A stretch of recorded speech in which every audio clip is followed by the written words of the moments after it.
Welcome back, everybody. It's May 21st. We are one, or depending on how you count the days, 1 or 2 days away from Memorial Day weekend.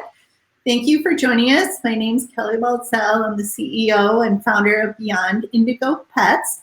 Today, we have Dr. Stacee Santi back. Last week, she was with us wearing her hat of CEO and founder of Vet to Pet.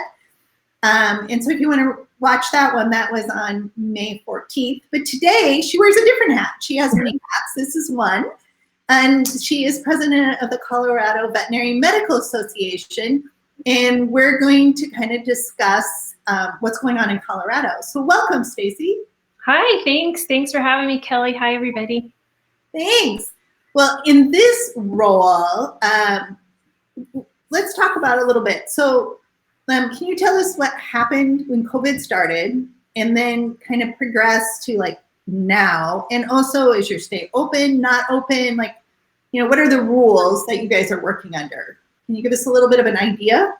Yes, absolutely. So as everyone, we were a bit blindsided when it hit. I'm really fortunate to work and live in Colorado because we have a very progressive state, in my opinion, and our governor's been fantastic in keeping us informed. And pretty quickly, Governor Polis came out of the gate and said that veterinarians could practice virtual medicine. So that was a big win for us, for the CVMA, hearing that and getting that permission, because when it first hit, like most of the clinics, I think, in the US, we were scrambling and trying to figure out, what's going on. People were all now retreated in their homes. People's fear level was at a maximum. And we're trying to keep our staff safe and comforted, and yet our oath and liability and responsibility to taking care of animals was there. So trying to navigate this was a real challenge for our Colorado practitioners. And it was scary, at first. It was scary. The business tanked. I mean, the people did not come in. Vets started feeling frantic, like, oh my gosh, especially those clinics that are already minimally profitable. We're really like, what does this mean? I employ all these people just like the rest of us. I mean, we're just like every other business thinking those things. And once we kind of coasted through this 2 to 3 week period of panic and kind of realigning ourselves, scrambling for telemedicine, like really looking, vets, if anything, vets are the most innovative people I know, because if you get inside an abdomen and something starts bleeding and you weren't expecting it, you have to pivot and make a change, and we are pros at that. So our colleagues, our profession is very good at, like, let's try telemedicine, let's try curbside care. I saw tons of innovations happening about that. And somebody along the way said, let's split the teams, right? Let's split teams, because that way, if one person gets exposed, we don't have to shut down the whole hospital. Brilliant, right? That was a brilliant move. But then what has happened is, now that people are getting a little more, I guess, normalized to our COVID world, we're starting to see things swing the other way. So people are now practicing in Colorado safer at home. And what this means is you can go about your business more normally now. We are able to see non-essential cases in the clinic now, do non-essential surgeries. The personal protection equipment has been kind of regulated, so there's not that panic to conserve that at the moment. And now the people are coming in the clinic a lot. Now they're flooding in the clinic, like, hey, I'm home more now with my dog. He is itchy. I should take him in. Or this is a great time to go ahead and get those vaccines done, or that dental done I've been putting off. And now what's happening, Kelly, is the vets are slammed. They are absolutely slammed. And they are now working on split. So we're really worried about the well-being for our Colorado veterinarians and all of our veterinary friends in the United States, and how this is going to impact them, because it's a hard job on a good day with the full team there. So if we cut our resources and now we have the same amount of volume trying to come in the door, and we're now keeping people out of the clinic, they're doing curbside care, most of these practices, we're not that efficient with curbside care. It's taken like twice as long. This is a real challenge. So I don't know what's going to happen. We're trying to be mindful of our community. Colorado is a very diverse state.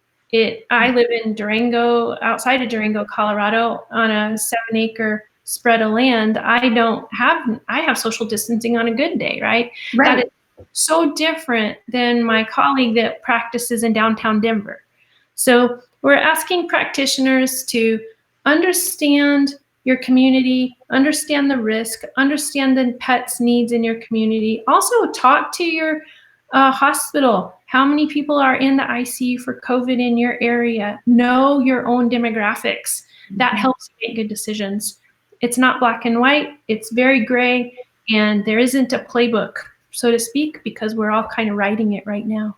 We are kind of writing it right now. And I think you're the first person I've talked to who had the suggestion, talk to your hospital, your human hospital, not the pet hospital. Right. Like, what's the volume? What's going on? What's the trends in, I would say, like your microclimate, right? Because like here in Minnesota, I get daily reports of the state as a whole. Like as a whole, the state, this is what's going on with COVID today. But I don't know in my portion, my county, my little bit of the world, nobody knows about that. My one of my best girlfriends, she works at the hospital, so I'm always asking her, how many people are in the ICU right now for COVID? 1, none. You know, this is my area. That's totally different than, say, Greeley, Colorado. They had a big outbreak there. So it is just variable. You need to understand what's going on in your community. And then I would imagine, like here at Beyond Indigo, we're talking to people and our clients all the time. Communicate, communicate, communicate. You can't communicate enough on multiple platforms in different ways. But that goes internally for hospitals too. Like like communicating with the staff. How is your staff doing? Like you said, now we're talking about as an industry as a whole, burnout. How do you keep a pulse on that, right? So somebody just doesn't take, and then what, right? Right. And you have to understand, I think people are people. When there's a scary situation, be it war, be it COVID, be it a fire, anything, some people run towards the trauma to help, and some people retreat back. And that both are fine, both are normal, both are okay. But you have to understand who your team is. Because if you're saying to someone that's a retreater, I want you on the front lines here, and they're uncomfortable, this isn't good. This isn't good for you. It isn't good for anybody. It isn't good for them. So you have to understand, how can you create safety in the workplace, health in the workplace, and still keep your business afloat, right? Because we still do need the people to help us take care of the animals. Right. And so it's a cause, I can't even think of the word, it's a microcosm within the hospital. So it's like an ecosystem within the hospital, and then you're part of a broader ecosystem, which is your town or your demographic. And then you're part of a bigger one, which is Colorado, right? So there's like multiple layers and then also I would argue your own personal family, right? Like you have your family. So there's a lot of moving parts here, and be kind to yourself, I would say is a good one. Looking ahead to the future, which is hard. So most people are like 30 to 45 days is considered future now, not like next year. Because right, like what's next year? What is anything going on in Colorado that they're talking about for the next 30 to 45 days that you know of? Well, the thing we'll be most interested in is Governor Polis did say that the veterinary client-patient relationship could be established virtually in an executive order that will expire May 30th. So unless he renews that or issues another 30 days, we'll have to see what that dictates. Those practitioners that are using telemedicine may not be able to that could be something we're interested in. The other thing too is we're still keeping very close eye on essential versus non-essential surgeries, how this impacts the PPE. Is there enough PPE for the Colorado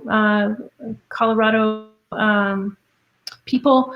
Does the vets need to contribute more? Veterinarians really want to contribute in Colorado. We want to help our communities, help our state. So we're willing to do what we need to do, but we're expecting that things will continue to lighten up. We're practicing what they call safer at home now.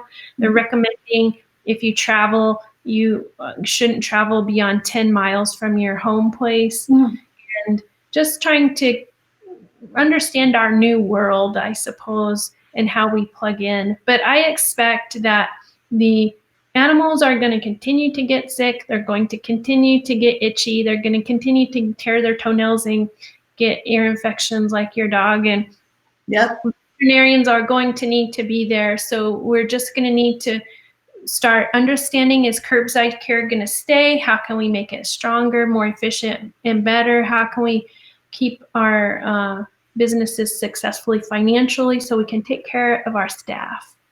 Right. And so there's still a lot of moving parts that we're all trying to figure out, right? And they're going to continue. I think it's good to know mentally that this is a marathon, not a sprint. So pace yourself accordingly. Now, speaking of that, since it is Memorial Day weekend, what are some things like you're doing to revive yourself over this holiday, right? Like it's still a holiday. We still celebrate it. We still, have those expectations around holidays. So what are you doing? Well, it's a great time in Colorado because now we can move our flowers from our garage to our outdoor planting areas. So that's going to be a perk. We won't worry about snow killing them anymore, at least for a few months.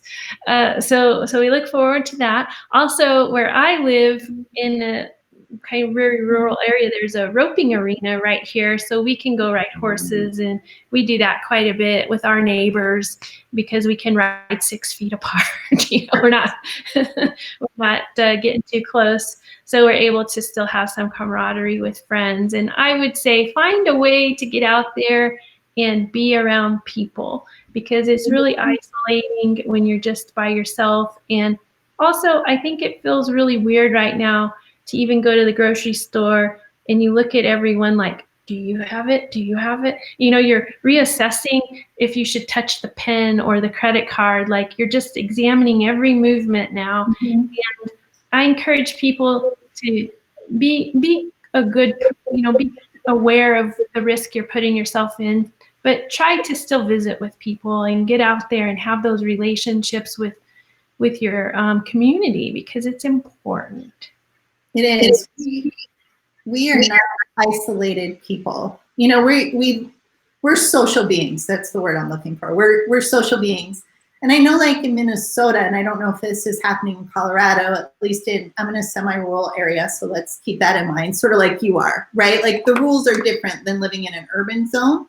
A lot of people are doing driveway bonfires. They bring in the portable fire pit, and then they have their chairs out, and then, they might be roasting some hot dogs, and that's kind of like how they've kind of figured out the social thing, but within the context of safety, right? Right. So, yeah, and everybody prays it. We're going to have to move past this. I mean, my thoughts are personally, we'll have to figure it out, just like they did in the Spanish flu pandemic and other horrible outbreaks that have hit our country over time. We'll figure it out. I want people to remain, I hate the word like remain positive, whatever that means, but take care of yourself. This isn't the end. Some of the things that help you be happier, in my opinion, are getting sunshine, getting outside, being around people in some capacity that's not digital. I agree. You just did everything that I do to make myself happy. Sun, yard work, waving to the neighbors, talking to them, getting off a screen. So so that's all awesome. So thank you, Stacee. Have a great holiday weekend. You too. Bye, everybody. Take care. Bye.